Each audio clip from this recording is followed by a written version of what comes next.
இன்றைக்கி கோவை மாநகராட்சி சார்பாக சாதாரண மாமன்ற கூட்டம் நடந்தது. இதில் பார்த்திங்க அப்படின்னா, கோவைக்கு வர வேண்டிய முக்கியமான திட்டத்தில் ஒன்று அனைத்து இந்திய அண்ணா திராவிட முன்னேற்ற காலத்தில் கொண்டு வந்தது மெட்ரோ ரயில் திட்டம். இந்த திட்டத்தை வேண்டுமென்றே கிடப்பில் போட வேண்டும் என்பதற்காக 2021 ஆட்சிக்கு வந்த திமுக அரசு 2024 இந்த திட்ட அறிக்கையை மத்திய அரசுக்கு சமர்ப்பிக்கிறது. அதாவது ஒரு திட்டம் வரணும்னா உடனே பண்ணியிருப்பாங்க. வரக்கூடாது, எடப்பாடியார் கொண்டு திட்டம், வேலுமணியனை கொண்டு திட்டம், அதுக்காக பொறுக்கணுங்கிறதுக்கோசரம் திட்டத்தை லேட் பண்ணி கொண்டு வந்தாங்க.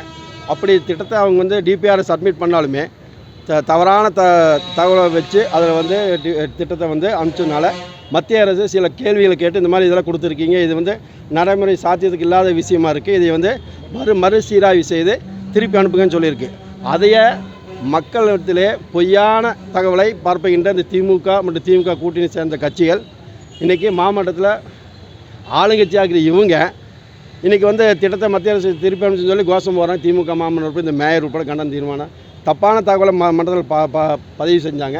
அதுக்கு அனைத்து இந்திய அண்ணா திராவிட முன்னேற்ற சார்பாக முறையான டிபிஆர் பண்ணாமல் மத்திய அரசை குற்றம் சொல்கிறது எந்த விதமான நியாயம், கரெக்டான இதை பண்ணுங்கன்னு சொல்லி நம்ம கேட்டதுக்கு அவங்க இன்றைக்கி கோவை மாநகராட்சி வரலாற்றே இல்லாத அளவுக்கு, அதாவது நம்முடைய கோவையில் இல்லாத கலாச்சாரம் இன்றைக்கி டேபிள் மேலே ஏறி நின்று பேப்பர் கிழிச்சி வீசுறது, அடிக்க முற்படுறதுக்கு, இதுக்கெல்லாம் அனைத்து இந்திய அண்ணா திராவிட முன்னேற்ற கழகத்தின் மாமன்ற கொடுக்குறாங்க. நாங்கள் பைக்கு போகிறதில்லை. ஏன் அப்படின்னா, புரட்சித் தலைவி அம்மா வழி, எம்ஜிஆர் வழி அம்மா கிட்ட பாடம் கிட்ட வந்திருக்கு. அதனால் இந்த உருட்டல் மிரட்டலுக்கெல்லாம் அனைத்து இந்திய அண்ணா திராவிட முன்னேற்ற கழகம் பயப்படாது. அதே மாதிரி இந்த திராவிட மாடல் அரசு கேட்டுக்கிறது என்னென்னா, முறையான டிபிஆர் சப்மிட் பண்ணுங்கள், அதை திட்டத்தை கொண்டு வரக்கு அனைத்து இந்திய அண்ணா திராவிட முன்னேற்ற கழகம் துணை நிற்கும் என்று தெரிவிச்சுக்கிறோம்.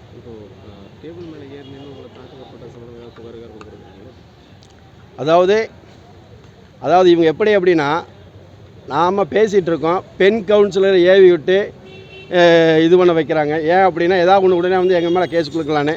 ஆனால் இதுக்கெல்லாம் என்ன சொல்கிறா, அவங்க கேஸ் கொடுத்தா நாங்களும் கேஸ் போவோம். இது முதல் தடவை இந்த மாதிரி பண்ணியிருக்காங்க. இன்னி தாக்க முற்பட்டால் நாங்கள் கண்டிப்பாக காவல் நிலையத்துக்கு புகார் செய்வோம். கண்டிப்பாக செய்திகளை உடனுக்குடன் தெரிந்து கொள்ள கீழ்கண்ட கேபிள் மற்றும் டிடிஹெச் நெட்வொர்க்குகளில் எம்நாடு செய்தி தொலைக்காட்சியை காணுங்கள்.